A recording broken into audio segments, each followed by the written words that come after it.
because there's nothing going on in Washington, Phil Rucker just thought he'd just drop by and visit with you all, given the dearth of news. But we're so fortunate to have Phil join us today, especially during this really hyper busy time. All of us look to certain colleagues in our business who set the tone in Washington. Phil Rucker has long been one of the very best as a reporter, author, and now editor. Before being named national editor at the Washington Post, Phil served as the deputy national editor, senior Washington correspondent, and White House bureau chief. He's a two-time winner of the Pulitzer Prize, among a number of awards, too many to mention here. And his books have offered some of the most revealing accounts of Donald Trump's first term as we approach the dawning of a second Trump term. He has truly made the most of a reporting career in Washington, and we're fortunate to have him as our first speaker for this class. So I will turn it over to Phil, and then we'll go to questions after. Phil, you. Take it away. Thanks for the generous introduction. And good morning, you guys. I heard I'm the first guest you have for the day, so I have nobody for you to judge me against. I don't want to do anything formal here. I just thought I would take a few minutes and kind of tell you a little bit about who I am and my background and the kind of reporting experiences that I've been fortunate enough to have in Washington, and then really spend a lot of time answering your guys' questions. I know you all are out working beats and really developing your skills and breaking stories and developing your own careers in journalism here in Washington. And this is, by the way, just an incredible fellowship and program. There are a lot of your predecessors I've worked with over the years and currently work with at the Washington Post. And they've all just learned so much through this experience and have found it really enriching. And so I'm glad you're here. I hope you make the most of this experience and just know that it's a really great way to kind of develop as a Washington journalist. So I have been at the Washington Post for 19 years now. I started here as an intern in college. I was a junior in college and applied for the summer internship program, and they put me out in Southern Maryland in La Plata, which we don't even have a bureau there anymore, but it's like about an hour outside of DC, and was a mix of kind of rural and suburban growth communities. And I covered everything that happened in Charles County, from like the local county commissioner's race to house fires to crimes. There were not very many murders in Charles County the time I was there, but there were all sorts of other wild crimes and just interesting stories, including about, the businesses that the Amish would have out in the rural farms, tobacco farms of Southern Maryland. But it was an experience to learn how to be a reporter, like to learn how to cover a local beat, to develop sources, to figure out how to ask questions, what kinds of questions to be asking, how to think about, if tragedy were to strike,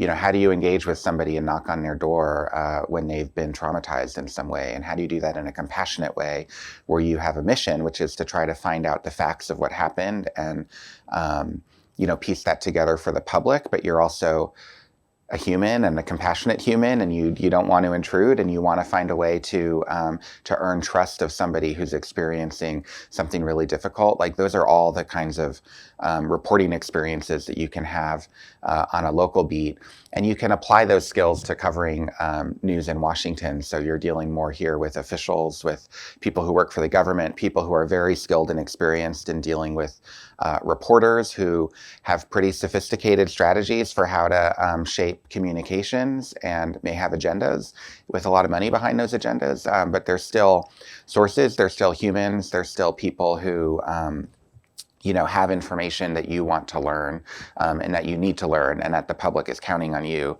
to uncover and learn.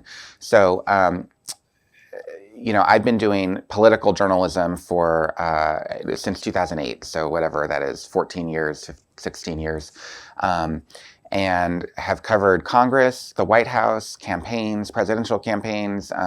During the Trump presidency, I was our White House bureau chief, which meant I kind of was a reporter, but led our team of about 6 reporters on that beat, and that was a pretty intensive experience. And now I'm an editor. I'm our national editor, so I run our coverage of politics and Washington, sort of, Congress, White House, national security agencies, but also our coverage of U.S. news around the country, topics like health and science and immigration and race, and some investigative reporting as well. So, we have a really rich and vibrant staff with a lot of journalists that have a lot of different but very complementary skills.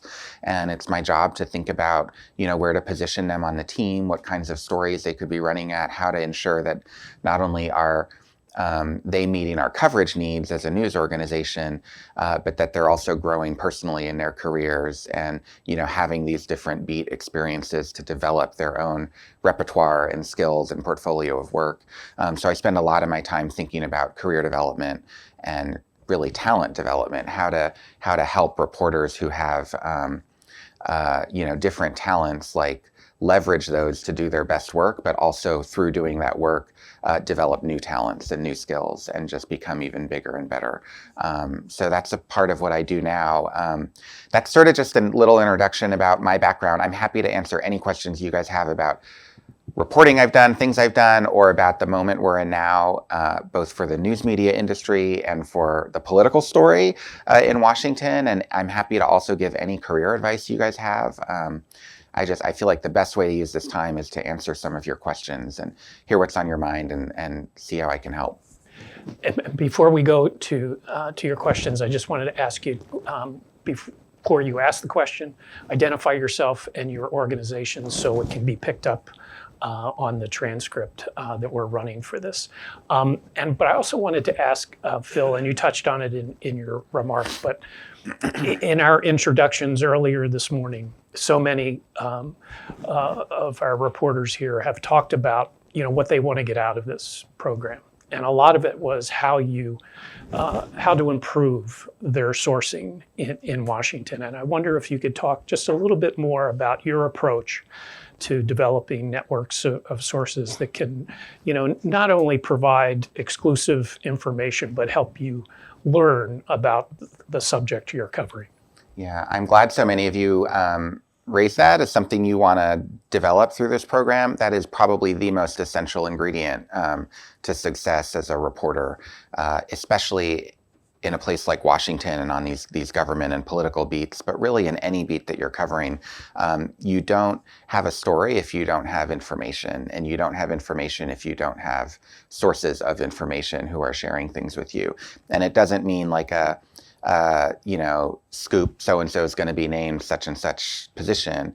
It could also mean like an expert, somebody who helps you understand what's happening, somebody who has a base of knowledge that you can draw from in the moment, on deadline, who can inform the way you're thinking about the news and what's happening, and therefore inform the public, which is, of course, your responsibility as a reporter. I think of developing sources as, and by the way, it's really challenging. I will admit I was not the best reporter at doing this, but I did it well. But it took work, and it takes a little strategy and intention. I think about it as just building and building and building, and you want to just have layers of sources that are part of your orbit. They don't always have to be exclusive sources, but they should be people who you know and you have a relationship of trust with.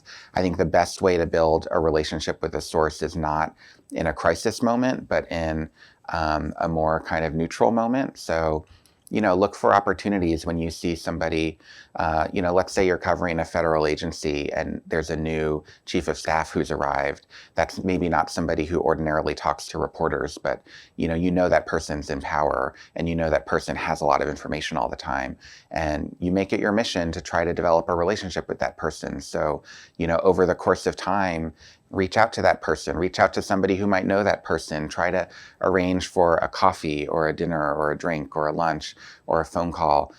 When there's a story that you're reporting on that you think that person could be a valuable source for, try to give that person a call or send an email or, DM them through Twitter or find some other way to communicate with them, but just establish that contact and to be really persistent in doing so.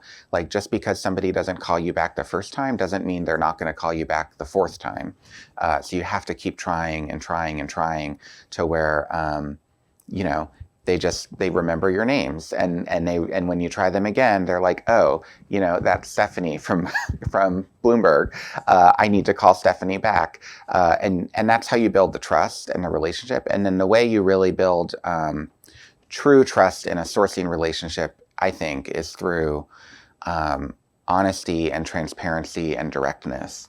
I think the easiest way to burn a source, so to speak, is to surprise them in a way that they wouldn't want to be surprised. I think it can sometimes be really hard as a reporter to tell a source something that they might not want to hear, or to have like a difficult confrontation or a difficult conversation.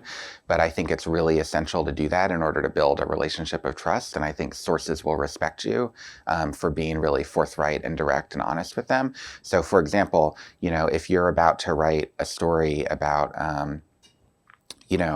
something really bad that happened to the Secretary of Agriculture, and I'm making this all up, of course, but to the Secretary of Agriculture, and the spokesman for that agency is an important source of yours because of the beat you cover, make sure that you're,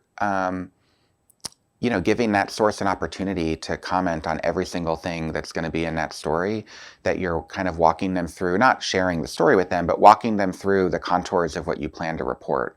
Like, they deserve to know this is going to be a story that, reveals X, Y, and Z pieces of damaging information about the Secretary of Agriculture. Like, I just want you to know that we're reporting that, and give you an opportunity to add context, to share any additional information or comments that you want to have for the story. Like, the worst thing you could do is publish that story and them not know that was coming, and feel like you've been a little slick or a little oily or a little untrustworthy, because that then becomes your reputation in that source world. So I think the honesty and directness and transparency is really important in these relationships. And then the last thing I would say about source development, keep in mind that sources are all human beings. Like, they are real people with real emotions and real lives and real preferences. And, a reporter-source relationship can often feel very transactional. You're trying to learn something, they want to tell you something. You're trying to confirm something, they give you a yes or no answer. They want something out in the press, and they come to you and say, here's a scoop, do you want to report it?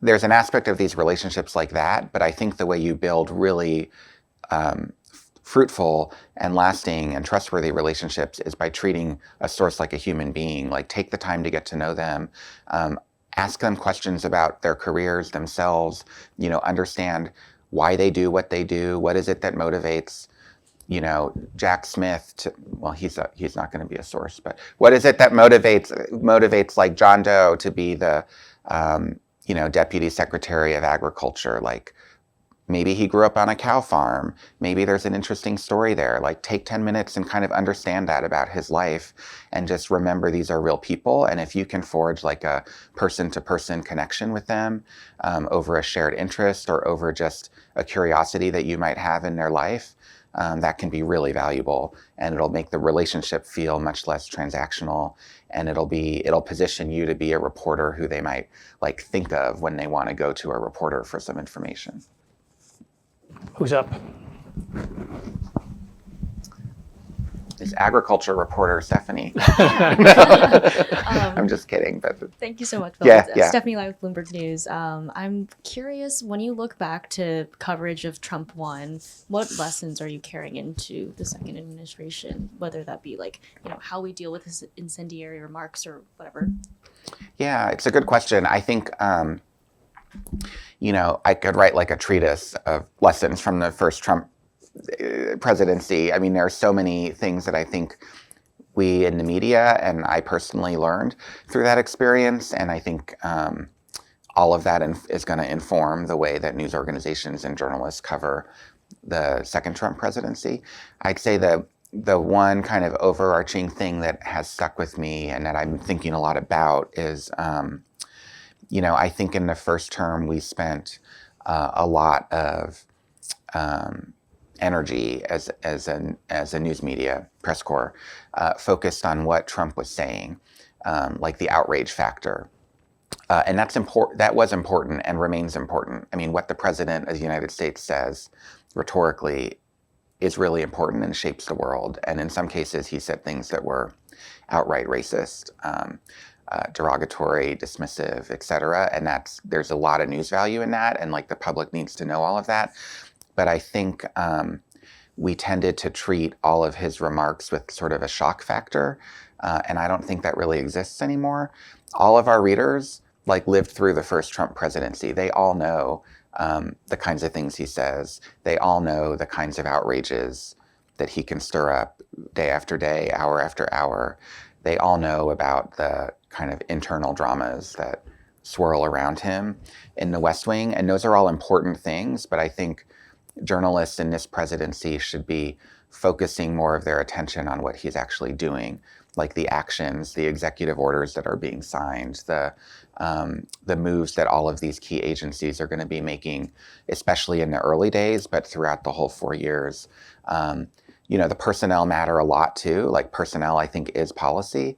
The infighting in the West Wing, assuming there will be some, and I assume that, that shapes policy too. But I think we as journalists should be just focusing a little bit more than we did the first time around on the actual actions of the administration and the government and what all of those ramifications are for good or bad, with people, with politics, with culture, with the economy, just tracing the action and that kind of change as opposed to like the words and the tweets and the infighting. Mm-hmm.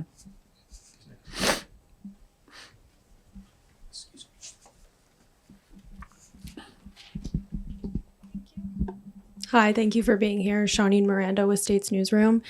I'm curious your advice for younger journalists who were now in this crazy information sphere where more and more people are digesting their news off of traditional platforms and are losing trust in media platforms. And we're kind of seeing this blurred line between just like information and where it's coming from. And I guess what advice you would give for navigating that and, staying persistent in how, in what we're doing and the work we're doing and how important it still is.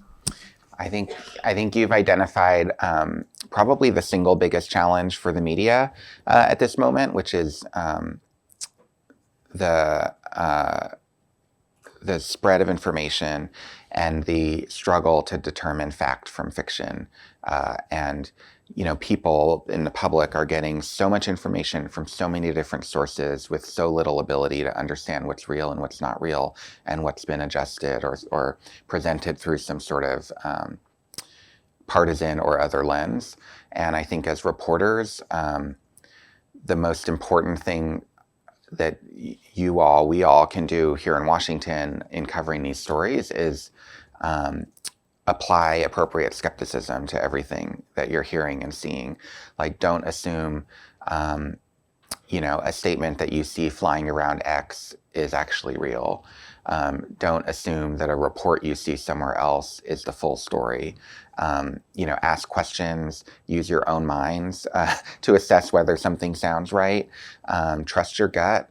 Be skeptical, get additional confirmations of information, seek sources that you can really trust, who you think are giving you the full story and the honest story. I think, unfortunately, in politics, operatives have become extremely skilled at manipulating the media. And I think there aren't enough journalists in our industry who can navigate that successfully. And there are too many journalists that sort of take the bait or take some kind of handout scoop that isn't really the full story and run with it. And I think the best thing you all can do is just be really mindful that you may not always be getting the full and accurate story, and being really resourceful about how to determine the full truth through additional sourcing, through verification, through your own kind of skeptical gut. Go here and then across. Okay. Hi, thank you for being here. I'm Leah DeGroat. I'm with CQ Roll Call. Kind of back to the sourcing topic. Curious if you have any stories from your experience as a reporter where you kind of had to pull some sources for information, any favorite sources you had, just any personal experience with that. Where you mean where it was a source that just elaborate a little bit more Yeah, on or what just you're if you looking have for. any stories of like how you had to work hard to like get information out of a source and kind of how you managed that. Well, I would say I'll give you a couple. I'll give you one kind of broader thought on that, and then one specific story that's related to one of the books that I co-wrote with Carol Leonnig.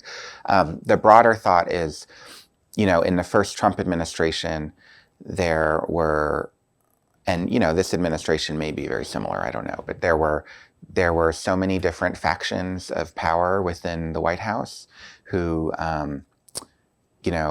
told different versions of events in ways that helped themselves or hurt the other rival sources of power. And I found sourcing in that environment to be very challenging. And one of the ways that because you never quite knew if you were getting the full story from the one side you were hearing it from. And the way that I overcame that is working with the team. So at the Post, we had 6 White House reporters, but there were 3 of us, me and a colleague named Ashley Parker and another named Josh Dawsey. And the 3 of us worked really closely on sort of inside administration, inside the White House kind of reporting. And we would triangulate our information. I mean, we would do some source interviews together. There were sources that, talked more to Josh and some that talked more to Ashley and some that talked more to me. And we would kind of go to our different sources of information and be constantly comparing notes and trying to stress test, what Josh heard against what Ashley heard from her source and against what I heard. And really would lean on each other to try to figure out what the full story was, to make sure we weren't sort of duped or misled in particular directions. And you'd be surprised like how many pieces of information we learned from individual sources didn't fully pan out when you really cast a wide net. And I think it's really hard to do like that breadth of sourcing as one reporter, because it's just hard as one reporter to have that many diverse relationships and frankly the time to do all that reporting.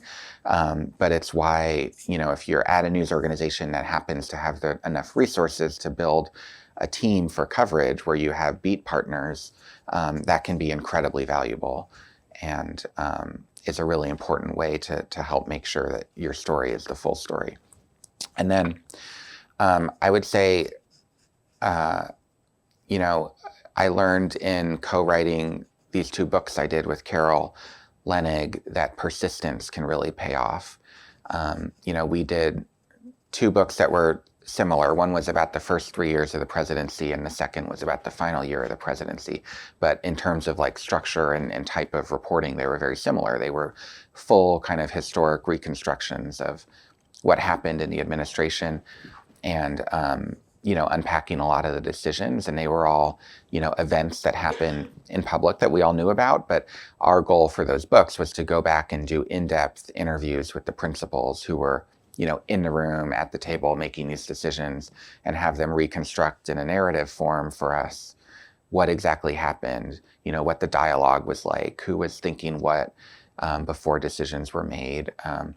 That's really hard reporting, and it requires the cooperation from the people who were in the room, like the principals, who are not the people who normally are talking in real time to journalists. And, I don't want to give any names, but there were a few very senior officials in the government who had very little interaction with the media at all.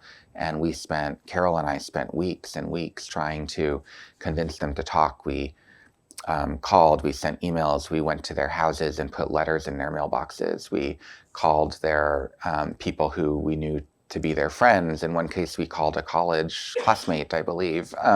We really worked it. And it took weeks of like no response, and finally, it paid off. And there was one person where it paid off with in a really powerful way. Like we went to that person's house, and we spent 7 or 8 hours there, and he pulled out all of his black diary books where every day he wrote notes when he would get home about the conversations he'd had with Trump and all the things that had happened that day. He just spent hours reading us the pages from his diary. Like that's like really cool information to learn, and really important, frankly, for documenting a historic record of an important time in our history. But we never would have had that kind of cooperation if we hadn't been like that persistent. So my point is, don't feel like one call's enough. And obviously, if you're on a daily deadline and writing a news story, you kind of need to call someone that day. And if they're not going to engage, so be it. But if you're really trying to develop an important source relationship for a project that's really going to matter, like keep working at it, keep working at it. Don't get discouraged. Like you might eventually break through. Hey, I'm Sibel with USA Today, and I was wondering, so when it comes to building sources, how do you sort of balance trying to get close and personal and like building up trust with these sources with like keeping in mind that these people have influence and, their decisions matter, and making sure that you're not kind of walking into sort of like easy access type of journalism? It's a hard balance, and it's a little bit of an easy trap that some beat reporters fall into, to cater to the people who give them information, and to think that soft coverage of that person or that person's institution, agency, will get you better access. And the reality in Washington is that sometimes it does, but that does not get you better stories, and that definitely does not make you a better journalist. I mean, I think, and I have found through my own experiences that sources actually respect you more if you're tough and fair. I think there's a fine line between being tough and fair and being like out to get them or their people. I mean, you need to be really like fair and have really, good, clear judgment about the stories you're writing and the news you're pursuing and reporting. But I think if you pull punches in service of a source relationship, it might get you like a handout scoop a week later, but it's not going to make you a better journalist. And in the long run, it's not going to help you reputationally, in journalism or with sources. Like I think sources, especially in Trump world, tend to respect fear. And what am I trying to say? They tend to fear the reporters who don't pull punches like that, and respect them and still cooperate with them. And I think that's important to keep in mind.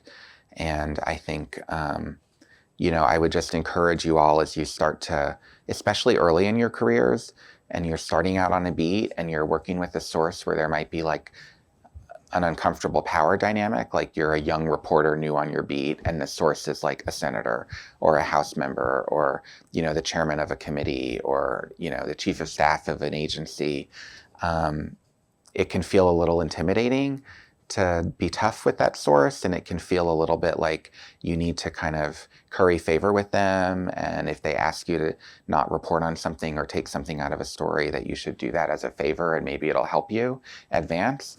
I think you should only do that if you think, and in consultation with your editor, if you think it really should not be in the story. But if there's a newsworthy reason for something to be reported, or a reason to reject the request from your source to hold back, like you need to consider that and come up with your journalistic reason for it, articulate it to the source, and be really direct and transparent about that, as I was saying earlier, and know that that source might be mad at you in the short term, but in the long run, they're going to respect you. And in the long run, it's going to make you a tougher, better journalist. And like going through that experience is an important part of learning how to grow as a beat reporter.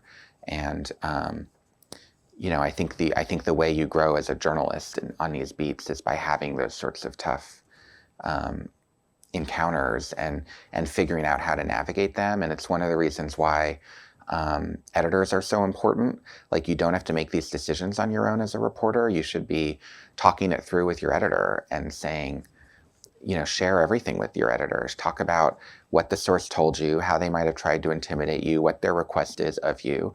And then you as the journalist need to make the decisions about, how you handle that request. And if you're not getting the kind of feedback and solid advice from your editor that you might want, you could also talk to a colleague at your news organization, like another reporter. You could also talk to a mentor.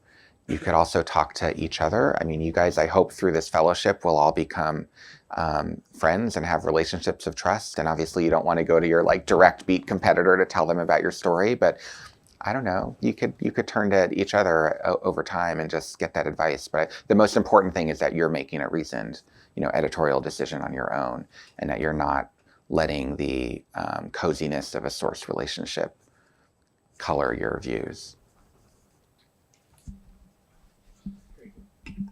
Hi, Prav at the Post. We know each other.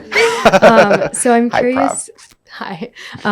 If, especially in the last Trump term, you had encounters with scenarios like that of you all made an editorial decision, explained it honestly to a source, and they still were upset with you, how you approached trying to get them to engage with you again and be a cooperating source. And if that didn't work out, was there ever a point where you had to drop that source or have another colleague approach them, how you navigated scenarios like that, especially in the context of going into a particularly fraught environment again?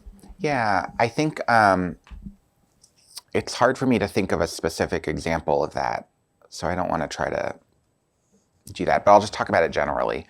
I think that what you raised is one of the trickiest aspects of beat reporting.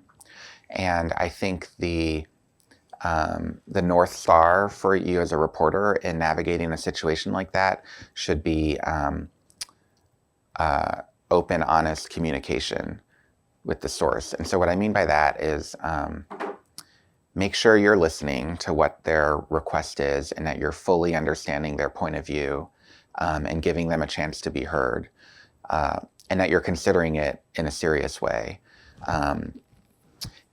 I think one of the ways sources can get angry quickly is if they feel like they're not getting a fair shake.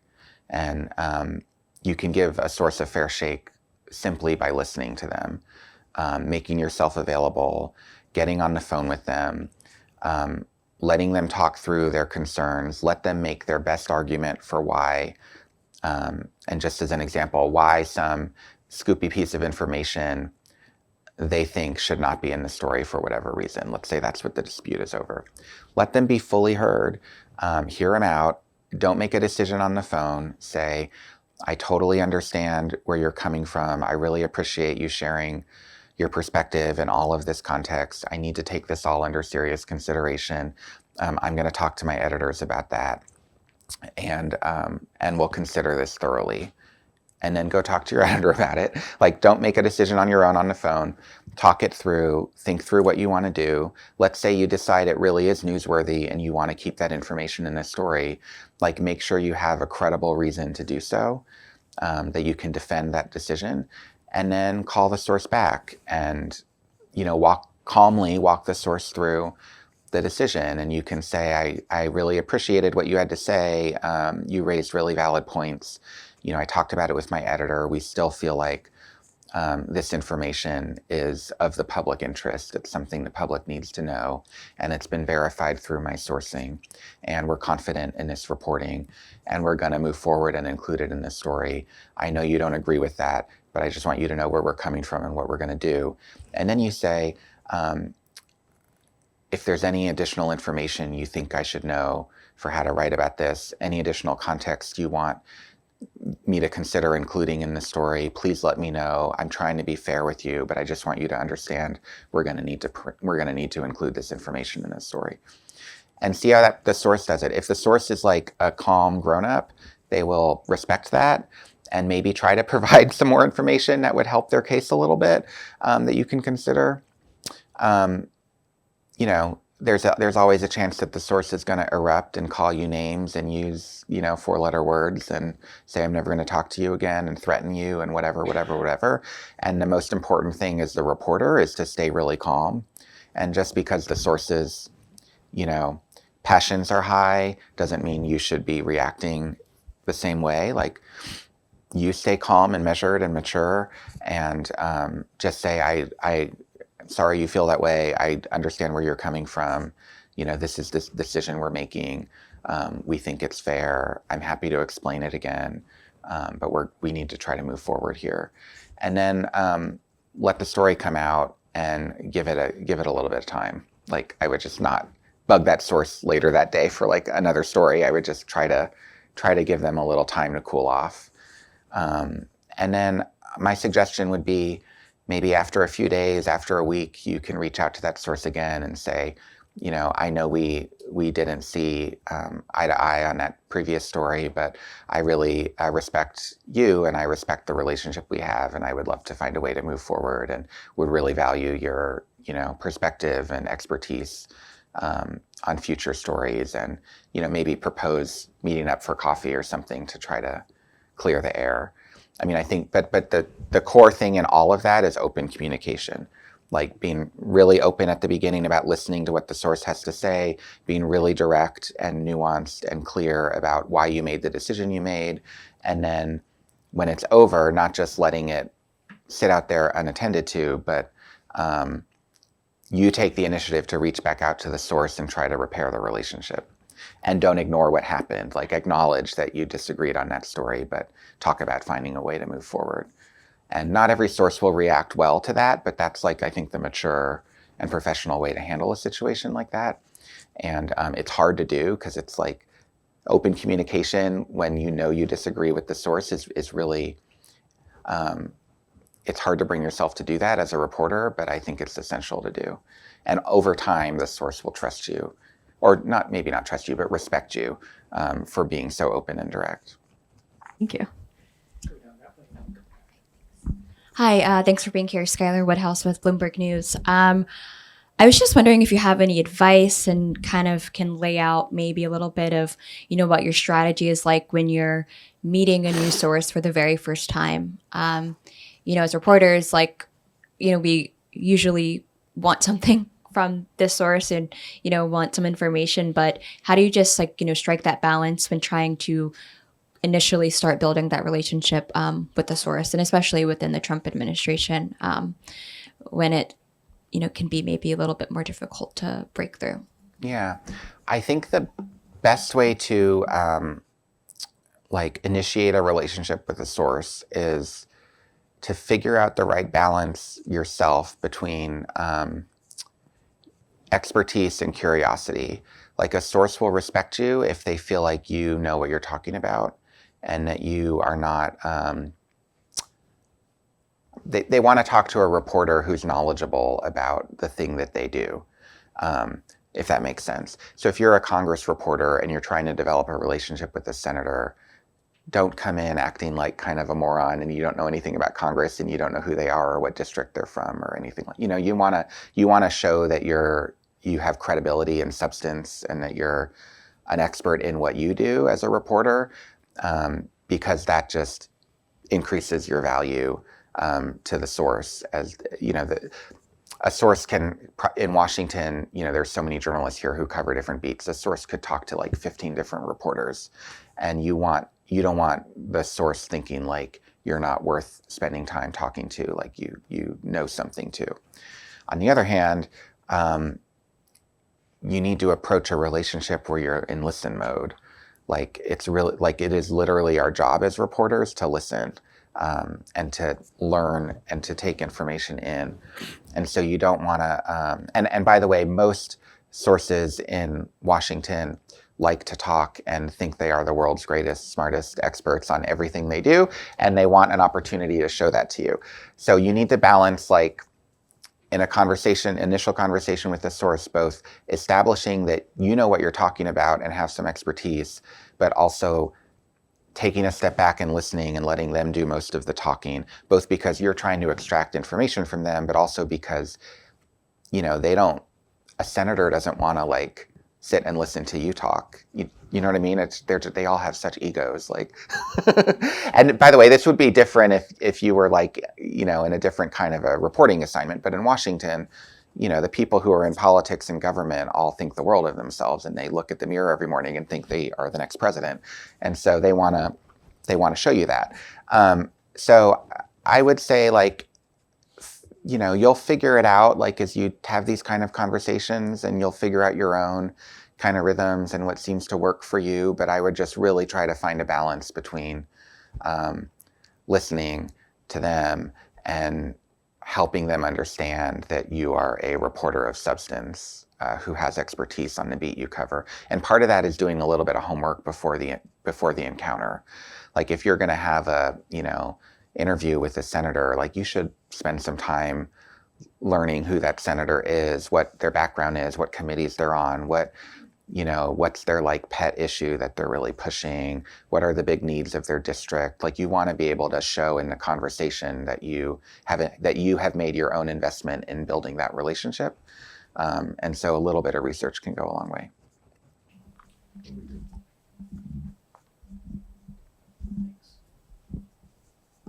Hi, I'm Sophie Hills. I'm with the Christian Science Monitor. Thanks Hi. for coming today. Of course. So I have kind of a tendency to over-report stories, and, like, I just hate writing when I have to write, and so I'll just report as long as I can. But I'm wondering if you have any tips for, like, questions you ask yourself to make sure that you're kind of pushing beyond the story that you know is there, because I think sometimes, and maybe this applies less to kind of breaking stories you have to get up immediately, but when it's a story with more analysis, I kind of sometimes muscle memory will kick in. I'm like, okay, I know what I'm supposed to be writing about. I know the threshold of sources that I need.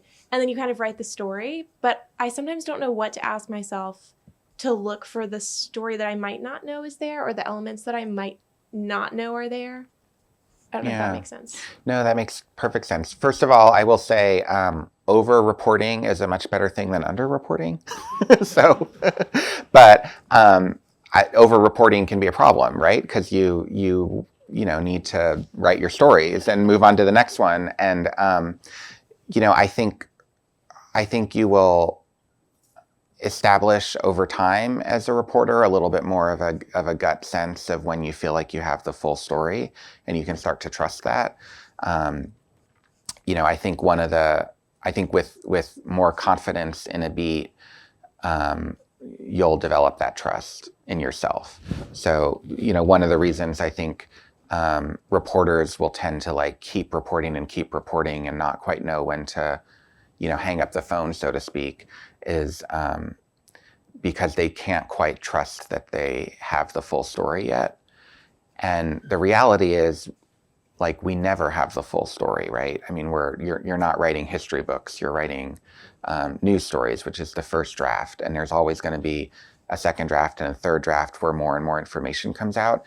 So you just have to figure out, like, what is the point when you feel like you have a story worth telling. It doesn't have to be the absolute, complete, perfect, full story. It just has to be a story worth telling. And one of the ways you can do that is in consultation with your editor, and be talking with your editor about, and I hope you would have these conversations, like a conversation at the front end of the story. What is it that you're trying to either find out or report or write? And then if you feel like you're not sure if you have the full story, that's a moment to say, hey, do you have 10 minutes to talk this through, and maybe share with the editor, okay, these are the pieces of information I've learned. This is the story that I think I have right now. Do you think this is working, or do you feel like I need to do more reporting in a certain area? It's okay to ask that. And the editor can help make that assessment if you're struggling to make it yourself. And the other thing to keep in mind is you don't have to tell the full, complete story all at once in the first story. Like, it might be that you have a really good first story, but within that story, or the reporting you had for that story, is a kernel that could become another story. And you can just jump off of that, like publish the first story, and then take that kernel and report that more deeply, and then you've got another story. And frankly, covering a beat can be like that, where one story leads to the next, to the next, to the next. But I think the impulse to over-report is probably a function of not quite trusting when you have the full story. And so you should just talk more to your editor about that. And I think you'll start to develop more muscle memory the more you do it. You'll get to a point where you realize, okay, I've got a good story here. I've got it figured out. Now the reporting question about like, do I have enough, sources verifying an important piece of information that I'm about to break as a scoop is a different conversation. That's really like, you need to just figure out based on the standards of your news organization whether you have solid enough reporting to run with the story. But I'm talking more about something that might be thematic or analytical or another kind of story. And one other thing on reporting, one of the things that I think young reporters can sometimes do, and I did this a lot when I was a young reporter, is feel the urge to quote every single person that I interviewed or that you interview. And it might be that you're doing a story, like some analytical story, and you interviewed like 3 political science professors to help, and this gets back to that point about experts as sources, to help like understand the full context of what's happening and help you kind of think through how you would frame the story and what you might write as your nut graph. And like those experts can be really valuable for that. You do not have to quote all of them. And in fact, it is a disservice to readers to quote person after person after person saying a similar thing. So I think you should also just keep in mind, even if you've over-reported or had a ton of reporting from interviewing people, when you're writing and composing the story, you should really think about like who is bringing new information into this story that really matters, or a new perspective, or a really good quote, and have those people in there. But other people, you can their views can be synthesized throughout the story. You don't have to necessarily quote everybody. Hi, I'm Nick Popley with Time Magazine. I'd love to hear more about how you decided to write your books. Like at what stage of your career did you decide you wanted to do that? Did it start with a reporting thread of a story at the Washington Post? And what's that process like to start writing a book? Yeah, well, I'll tell you about my process. And I think the process to write a book is different depending on what kind of book it is, and person to person. So there's no like normal birth of a book process. But my process was, I was covering the Trump White House for the Post, and, there were these dramas like every day. There was a huge new news story constantly, like big, earth-shaking, like historic news, news cycle after news cycle, and you'd get to the next news cycle and forget about what happened a week earlier. And it was like that all the way through the presidency. And so about a year or two in, Carol Leonnig, who's another reporter at the Post, who had partnered with me on some of these stories, we started talking about like, is there a book to do here? Should we kind of hit pause for ourselves, like come off the daily beat for a little bit and go back and try to reconstruct what happened? Because what was going on in Trump is the news was moving so fast that there wasn't any time as a beat reporter to go back to do like the deeper reporting for history that could really reconstruct, how a big decision was made, because you had to be focusing on the next thing. So no one was going back to be like, how did the tax cuts come together?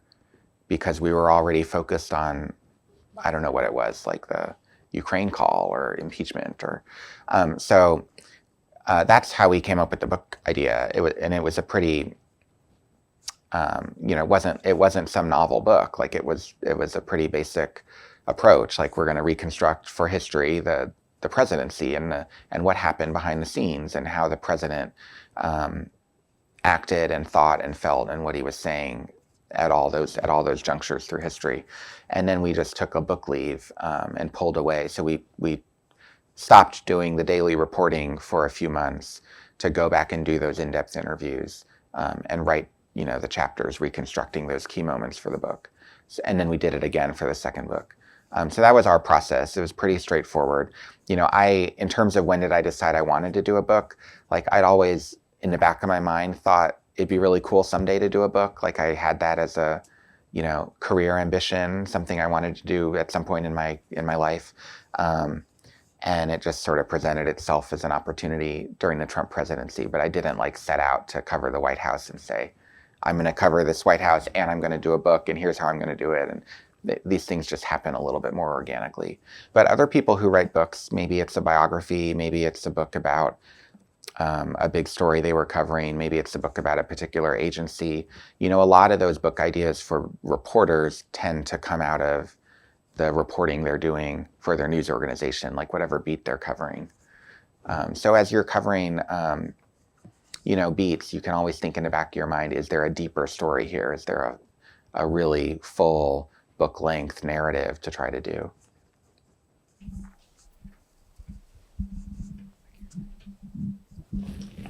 Hi, Audrey Decker with Defense One. Thanks for doing this. You mentioned in your opening remarks how you help your reporters with their career development, and I'm curious. I just think we're in an interesting time with journalism, with X and social media, and I guess in some ways, the rise of personality journalism. And so I'm curious, what you tell your reporters about how much they should share about themselves online and kind of building their own brand online, where I feel like that's something I don't really know how to balance. And how much do I tweet? How much do I put out there, and kind of how you balance that as a reporter just online, I guess. Yeah, I think you're right to identify that we're at this moment in media where, readers, users, listeners, viewers, consumers, want to think of journalists individually as opposed to from a news organization. And there's appeal in kind of getting to know these brand journalists through the work they do. I think there is a really fine line between, putting yourself out there a little bit in a way where you can forge that kind of a connection with an audience, and putting yourself out there in a way that compromises your integrity as a journalist or makes you seem like unprofessional or immature or biased in some way. So that's a real challenge. I tend to not give advice on this to reporters, in part because I feel like everybody has to make their own choices about who they are and what kind of a journalist brand they aspire to have and build. I think there are also really personal lines that people tend to want to draw with social media about how much they reveal about their own lives, whether they'd want to ever talk about their children or have their pictures on their Instagram. And those are all personal decisions that people can make. But I do think there is value in the media industry for reporters, especially reporters who are covering high-profile beats, to just establish a bit of a brand identity. And that can be through, appearances on other platforms. So at the Washington Post, some of our reporters go on cable TV, they'll go on NPR, they'll do Q&As on Reddit, they'll do live chats on our own website. All of those are ways to, build a brand around that journalist and develop them as talent, as somebody that the general public would recognize and know and want to come read. And there's a lot of value in that. But I think that's different than here's a TikTok of how I spent my Saturday night. I'm just like you, I'm at the club. And I'm not telling you not to do that, but I would not advise it. Hi, I'm Katie Stanton. I'm with Tax Notes. When you were talking a little bit about kind of your progression throughout your career, you obviously started as a reporter and now in an editing role. I was wondering if you could talk a little bit about how you kind of came to that position. I talk to a lot of people who kind of fall into editing, maybe they have a colleague who went on parental leave, they fill in and then they kind of stay. But I don't hear so much about maybe people who aspire to be editors and then kind of follow that pathway. So if you could talk a little bit about how you ended up, as an editor, and then also, any suggestions you have for people who might want to do that later on in their career. Yeah, so I'll tell you how I thought about it. I was ending the first Trump presidency, and to be honest, felt pretty burnt out from the White House beat. And I'd been a bureau chief, which is our kind of senior most role on the White House. I'd won prizes. I did the books. I felt like Trump was the biggest story in the world. The idea of continuing on that beat to cover President Biden had like zero appeal to me. And it's not a statement about Biden. It's just like I was exhausted from the beat, and I just could not imagine a world in which the Biden presidency was going to be as like interesting or consequential or challenging as covering the Trump presidency. And I had achieved what I wanted to achieve in that beat. So I just thought, I left for a little bit to work on a book, and I did a big project on January 6th. But I really knew that the next thing I wanted to do was move into editing, and that I didn't want to just, I wasn't passionate just about like line editing stories and working with a handful of reporters. Like I wanted to be involved in like news leadership and strategy and management and thinking about audience and thinking about like our kind of content across a big coverage area and thinking about like career development and recruiting and hiring and like all the aspects that come with like management in the newsroom. And so I got an opportunity to start to do that as the deputy of our national department, and then became the national editor.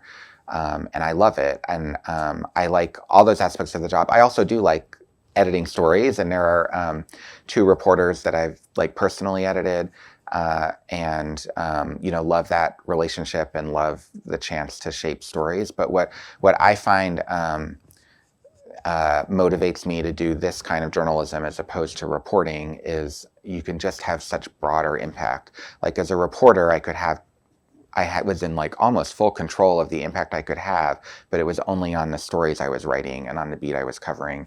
And, as an editor, whether you're an editor of a team of reporters who covers the Pentagon, or you're an editor running a huge staff and thinking about all the things I'm thinking about, like your impact is broad, and you're not only driving and shaping coverage, but you're driving and shaping like careers, and you're helping reporters get better at what they do, and you're working on behalf of an institution. And if it's a news organization, like an institution you really care about, that is really gratifying work. And so it's not as flashy as being a reporter. Like it's not your byline. You're not sort of out there getting any acclaim, but it is work that you can find really gratifying, and I find gratifying. And to see, like, the most exciting thing for me in this job is to see a reporter that I might have like taken a chance on, like given them a beat that was a stretch for them, or hired them into the post, or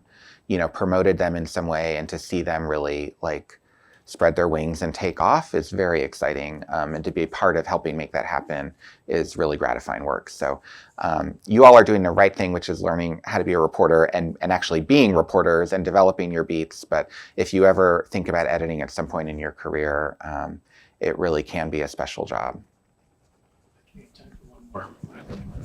Hi, my name's Hannah Demasay. I work at ABC News. My question for you is, like, I'm curious, for those of us who will be covering a Trump White House, what's the best way to prepare? I just kind of think about my own experience. I joined ABC really towards the end of Trump's presidency, like right before the election. And obviously it's a different type of presidency, a lot more complex than past ones. And so, like, as, new reporters coming in, like, what's the best way we could, prepare for what's ahead? Yeah, get a lot of sleep. But like, I really do mean that, because it's going to be grueling. But I'd say the best way to prepare is to do your research and homework before. So if you're starting to cover this Trump presidency, but you did not cover his campaign and did not cover the first presidency, I would use as much time as you can before things start in a week to understand, in terms of this last year's campaign, understand what he ran on. What did he promise to do? What are the policies he's vowed to enact? Understand whatever you can learn about the people who are going to be around him making those decisions. Like, if you're going to cover the Trump presidency, you need to know, like, who Susie Wiles is, what motivates her, who are her connections, what are the policies she's going to help advance. Like, you should know what the plans are on immigration. You should know what all of the political pressures are for that. Like, all that context is going to be really important, because when news starts happening and actions start rolling out, you want to immediately be able to know like why something matters, why something might be different, have a sense of news judgment informed by all that past knowledge. And also all of that knowledge and context can inform the kinds of questions you're asking, and not just the kinds of questions, but like who you're seeking out to ask those questions of. And so don't just like come in blind and think news will just happen in front of your eyes and you'll be able to cover it well. Like, I think the best way to be prepared is to be well researched and well read, and to fully understand all the complexities of the beat you're covering.